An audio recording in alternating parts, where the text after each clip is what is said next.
Hello mga moms, nag-overthink na po ako. And for today's video, another video na naman po.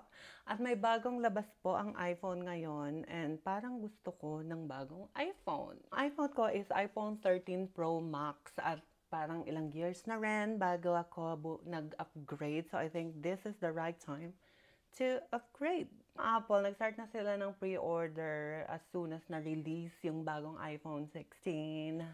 So, ako naman, syempre, I think I deserve this. So, I pre-order at dumating na ang aking iPhone today. Kaya for today's video, ang video natin is unboxing at first look ng bagong iPhone 16 Pro Max na may desert titanium color.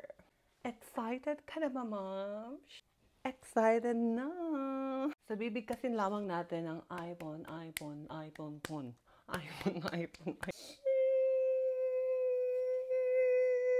Baka naman. Nandito ang green na dapat nating ipipeel. I know, excited ka na. So, let's open the box.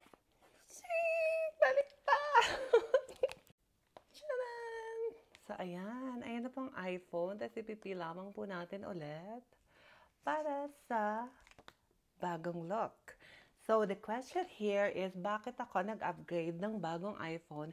Meron na pa naman akong iPhone 13 Pro Max. Well, meron kasi siyang bagong feature about sa camera, yung dito, yung side na to.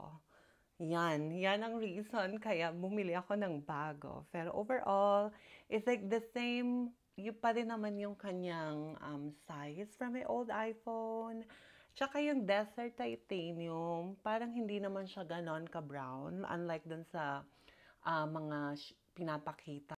Tapos, I like the camera, and parang yung edges is hindi na ganon ka-sharp, unlike before. And then, it's really, really, really good. I think I will love it. So, sabi ng iPhone 16 Pro Max. Sige, ayun lang. Okay, bye!